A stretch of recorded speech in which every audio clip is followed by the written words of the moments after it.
할렐루야. 오늘도 주님의 사랑과 은혜가 저와 사랑하는 성도 여러분들에게 흘러넘치기를 예수님의 이름으로 축복합니다. 네, 금요일은요, 흔들리지 않는 주님의 마음이라는 주제로 함께 나누고자 합니다. 우리는 어제 총독의 군병들에 의하여 예수 그리스도께서 조롱과 희롱을 당하는 모습을 보고 우리를 위하여 고난받으신 주님의 모습을 배웠습니다. 오늘 본문 또한 온갖 모욕과 희롱을 받으면서요, 예수님께서 십자가를 짊어지신 모습을 통해 흔들리지 않는 주님의 마음에 관하여 함께 우리가 배우고자 합니다. 사랑하는 성도 여러분들은 언제 마음이 중심이 흔들리시나요? 마음의 중심이 흔들리는 경우는 대부분 내가 믿고 있는 가치관이 흔들릴 때입니다. 이 가치관이 어떻게 해서 흔들릴까요? 주위에 있는 환경의 영향을 받거나 큰 사건이 있거나 주위 사람들의 압력과 압박에 의하여 흔들릴 수 있습니다. 가령 이런 예를 들 수 있겠죠.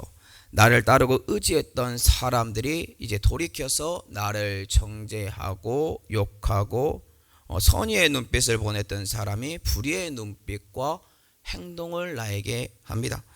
그럼 그 사람들이 이끌었던 리더, 그 사람의 마음에 어떠한 생각이 들어올 수 있을까요? 내가 저들에게 실수를 했나? 내가 무언가 놓친 것이 있는가? 내가 모르는 잘못된 일들이 있나 등 그 사람의 마음에 불편함이 요동치게 되고 확고했던 자신의 신념과 마음은 무너지고 자존감은 내려가는 상황이 발생할 수 있다라는 것이겠죠. 그럼 이러한 비슷한 상황이 펼쳐져도 마음이 흔들리지 않는 사람은 어떠한 사람이 가능할까요? 사람과 환경의 영향을 받지 않고 자신의 길을 걸어갈 수 있는 사람, 그는 주위 환경이나 사람들의 환호에도 취하지 않고 갑자기 바뀐 사람들의 야유와 조롱에도 자신의 길을 묵묵히 걸어가는 사람입니다. 오늘 자신의 길을 걸어감에 있어서 과거에 자기 자신을 따랐던 사람들로부터 이제는 외면을 당하고 조롱과 희롱 그리고 멸시를 당하는 존재가 있습니다.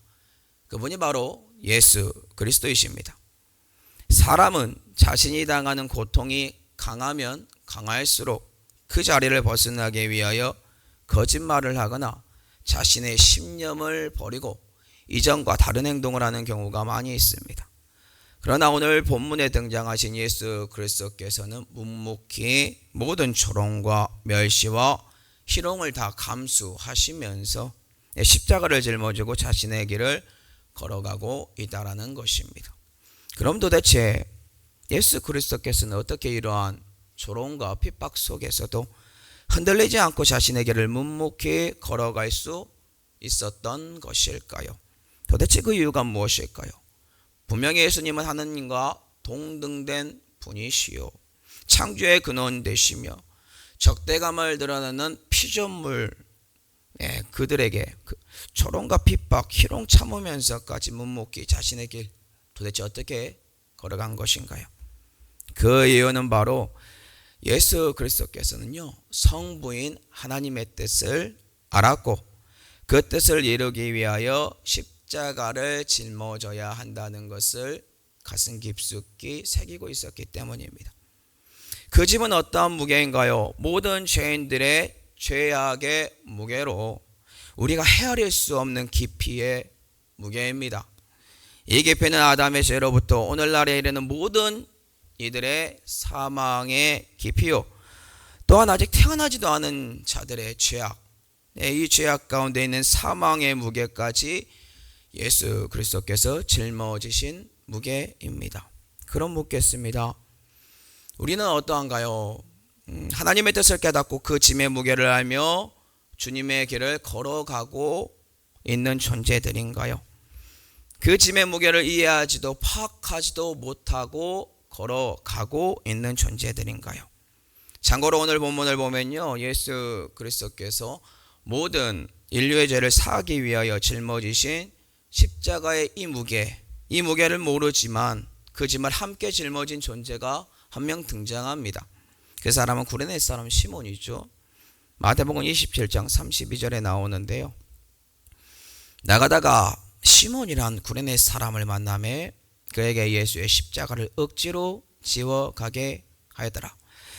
구레네 사람 시몬은 자신이 어떠한 일을 한지도 모르면서 예수 그리스도의 십자가를 함께 짊어지고 간 사람입니다. 혹 우리의 모습이 이러한 구레네 사람 시몬과 동일하지 않나요? 하나님의 뜻, 모든 인류의 구원이라는 구속사의 은혜의 무게, 이 무게는 정확하게 깊이 알 수 없겠지만 그래도 은혜 받았다면 알 수 있는 그 은혜가 있을 텐데 그거를 모른 채 갑자기 태어나 보니 모태 신앙이요 집사요 집분자가 되어 막 살자니 찝찝하고 십자가의 의미를 깨닫자니 이것을 더 깊게 깨닫고 걸어가냐니 무거워서 주님의 십자가 사랑을 깊이 이해하기보다 태어나 보니 혹은 살다 보니 어쩔 수 없이 주님이 주신 십자가를 짊어지고 걸어가고 있지는 않나 생각을 해봅니다. 만약 이러한 분들이 있다면 이분들은 주님을 믿음에 있어서 주위에서 발생하는 조롱과 핍박 있죠. 그 상황이 오면 참는 존재들이 아닙니다. 아마도 밀어내는 존재들이 될 것입니다. 마치 주님이 잡히시던 밤 모든 제자들이 도망쳤던 것처럼요. 그러니 사랑하는 성도 여러분들, 구레네 사람 시몬이 아니라 오늘 묵묵히 자신의 길을 걸어가신 예수 그리스도의 모습을 꼭 본받으시기 바랍니다. 그래도 참 감사한 것은 뭐냐면요, 오늘날 살아가는 우리라는 존재는 예수 그리스도에 대한 지식과 그 모든 것들을 성경 안에서 특별 계신 말씀 안에서 하나님의 것을 더 깊이 깨달을 수 있는 존재이기 때문에 흔들리지 않는 하늘의 믿음을 주님 덕분에 소유함으로 이 길을 더욱더 쉽게 걸어갈 수 있는 은혜가 있다는 것이십니다. 자, 그렇다면 주님 오늘 본문에서 어떠한 무리들에게요 조롱과 핍박을 받으셨을까요? 오늘 본문을 보니까 세 부류의 사람들이 등장합니다. 그들이 예수님을 모욕하고 조롱하는 장면들이 등장하는데요. 마태복음 27장 39절, 41절, 44절 한번 보겠습니다.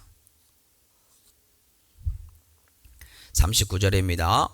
지나가는 자들은 자기 머리를 흔들며 예수를 모욕하여. 41절입니다. 대제사장들도 서기관들과 장로들과 함께 희롱하여 이르되. 44절입니다. 십자가에 못 박힌 강도들도 이와 같이 욕하더라. 오늘 본문에서 예수 그리스도를 모욕하는 존재들을 살펴보았을 때 먼저는요, 지나가는 자들이라는 존재들이 나옵니다. 이들은 예수 그리스도의 십자가 처형을 참관했던 자들입니다. 이들이 예수님을 바라보면서 자신들의 머리를 흔들면서 조롱하기 시작합니다. 참고로 유대인들에게 있어서 머리를 흔드는 것은요, 정말로 심한 조롱의 표현이라고 합니다. 결국에는 예수님 곁에 지나가던 자들이 예수님을 향하여 온갖 욕설과 비방과 희롱 섞인 모독적인 말을 하고 있다는 것을 우리에게 알려주고 있습니다. 그들이 뭐라고 말을 했는지 아십니까? 지나가는 자들이 예수님에게 말하기를 성전을 헐고 사흘에 짓는 자에 네가 만일 하나님의 아들이거든 자기를 구원하고 십자가에서 내려오라고 조롱 섞인 말로 비방합니다. 이들의 조롱 섞인 말을 듣고 만약에 주님이 분을 내고 십자가에서 내려오면 어떻게 될까요?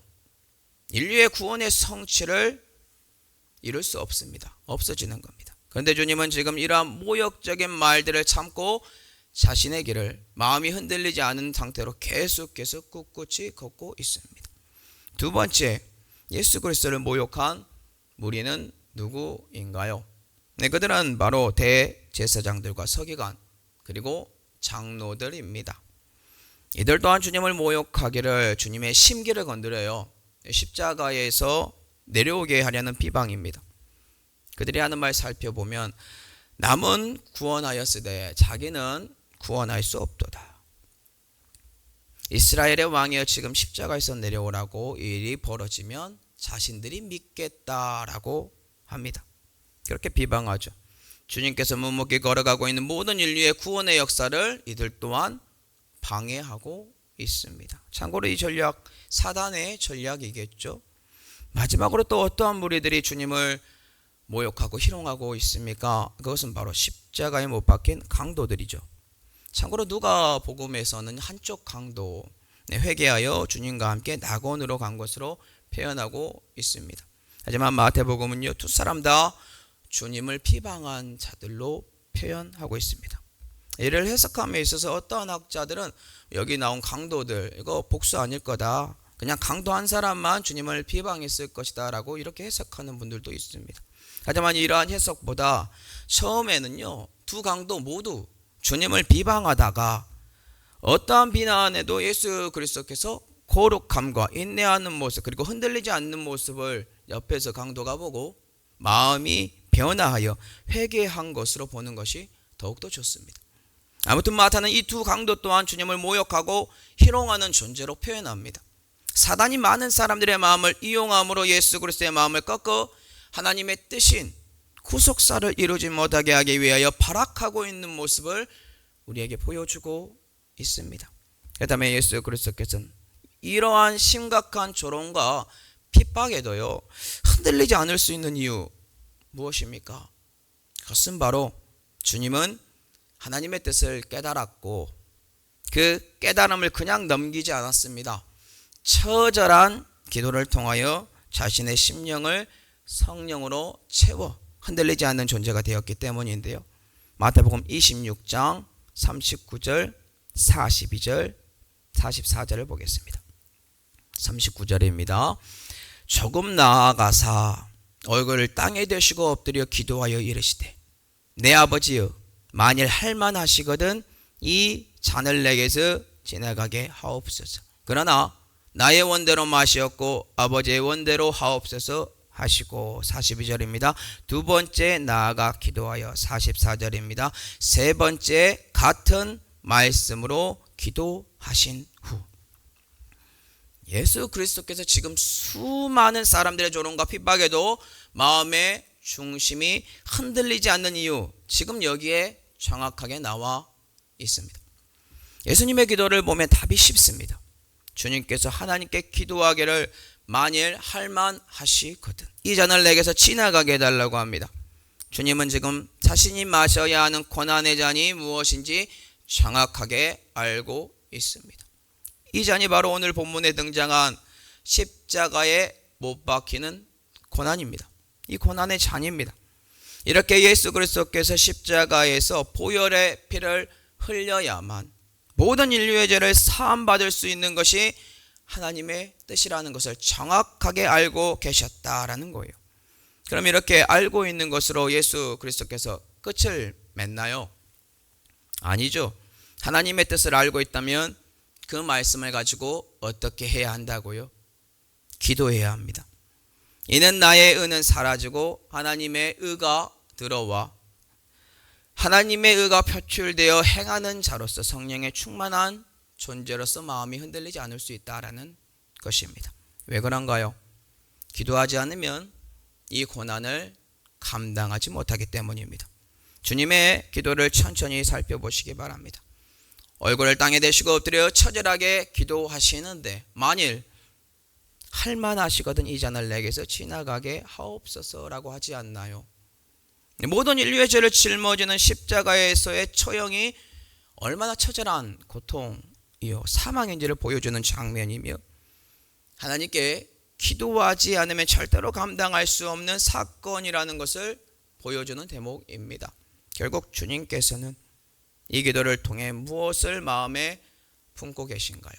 나의 원대로 마시었고 아버지의 원대로이신 십자가에서의 대속의 죽음을 마음에 품는 기도를 하고 있다라는 것입니다.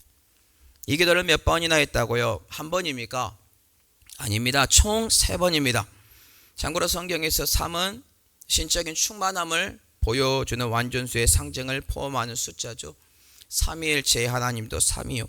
사무엘을 부르실 때 3번 불렀고 베드로도 3번 부인했고 그 이외에 주님도 3번 네가 나를 사랑하느냐 베드로에게 질문을 했고 죽이시고 예수님이 죽고 3일 만에 또 부활하신 것 등 3이라는 숫자, 성경에서 아주 중요한 숫자입니다. 이처럼 주님은 총 3번이나 반복적으로 기도하심으로 자신의 것을 내려놓고 하나님의 뜻을 자신의 마음에 채워 넣었기 때문에 오늘 본문에 등장하는 모든 사람들이 자신을 비방하고 모욕해도 흔들리지 않고 묵묵히 자신의 길을 걸어가 십자가 못 박혔다라는 것입니다. 그럼 우리 또한 주위 사람들의 말에 현혹되지 않고 하나님의 뜻을 깨달아 그 길을 걷기 위해서 무엇을 해야 할까요?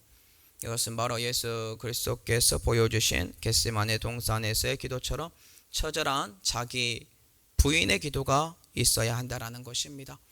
이 기도로 무장된 사람은 하나님의 뜻을 깨닫고 그 자리에서 멈춘 존재가 아니라 기도로 무장하여 자신의 마음을 성령 하나님의 충만함으로 채워가는 사람들이기 때문에 자신을 비방하는 사람이 있거나 어떤 사람이 있더라도 자신을 칭찬하는 사람이 있더라도 흔들리지 않고 주님께서 원하는 자기 십자가를 짊어지고 걸어간다라는 것입니다. 말씀을 맺겠습니다. 오늘 주제가 흔들리지 않는 주님의 마음입니다. 사람은 주위 환경과 믿었던 사람들의 배신 혹은 군중들의 집단 따돌림 등 외부의 압력과 심적인 부담이 오죠. 그러면 자신이 꿈꾸고 진행하려고 했던 일에 좌절을 하고 넘어지는 존재가 바로 사람입니다. 그런데 오늘 본문의 주인공이신 예수님은 외부에 있는 이 압력 그리고 조롱, 핍박, 이 모욕 가운데 발생하는 정신적인 고통까지 다 견디며 끝까지 하나님께서 원하시는 십자가의 길을 걸어가심으로 십자가에 못 박힌 존재가 되었습니다. 그리고 십자가에 못 박힘으로 군중들의 조롱이 끝난 것도 아닌데 자신이 세운 기준에서 벗어나지 않고 흔들리지 않는 마음으로 하나님을 계속해서 의지함으로 자기 자신을 부인하는 모습을 십자가에서 보여주고 있습니다.